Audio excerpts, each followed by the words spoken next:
this is some sort of a existentialist thriller. What fascinated you so much of the story? Well, it's the story of redemption. I think that that's always interesting to me. I'm a son of a clergyman, and I think that plays always in life, and whether you have the capability of actually fundamentally changing your life. In this case, the protagonist is about 50 years old, so it's quite late in life that this question come up for him. But that's the core of the film, and around it we made this sort of suspense thriller, if you like, and with a skeleton of a western. You shot Italy with old trains, old cars. Almost no mobile phones. They give us it's like it's suspended in time. Yeah, partly. I think partly because it's also now because the other people use mobile phones, but he doesn't, and he uses an old car, which was really nice to search for an old car. I went to look at old cars and came up with Fiat Tempra. And of course, Fiat didn't want us to use an old car, so we had to buy some ourselves.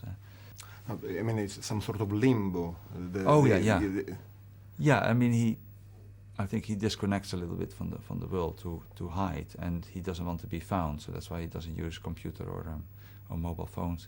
I like it because I quite like the world without these, in films. I like the 70s films a lot, where you don't have any of these things.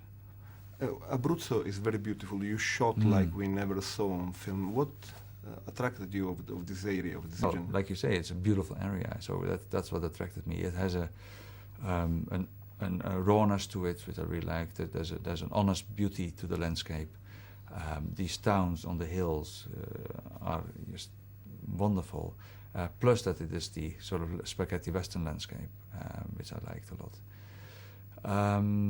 And also, it was actually the book we based the film on was set in Abruzzo, although it never mentioned any towns. But so I found my own towns. Because it's an exploration of a part of Italy that we don't see often on film. That's a shame, because it tends to be, the nice green hills of Tuscany, or it's Venice, or it's Rome.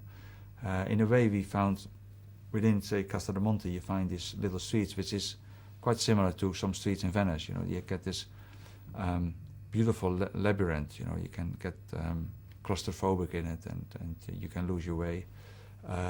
For film, that's great. If you think of Nicholas Roeg's films, Don't Look Now, which set in Venice. I mean, that sort of paranoia about where you are, I think, is partly in this film.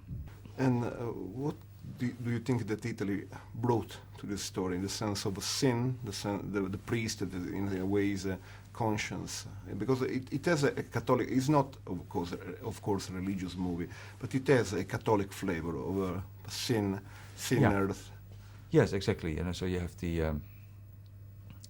the prostitute embodiment of the the physical needs, and then the priest with the more spiritual needs. So we set those off against each other. And these two people and these two aspects of the film will help the George Clooney character go through this change.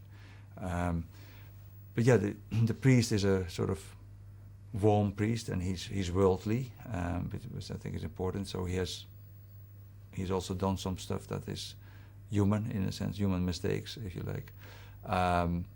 But yet he tries to hold a candle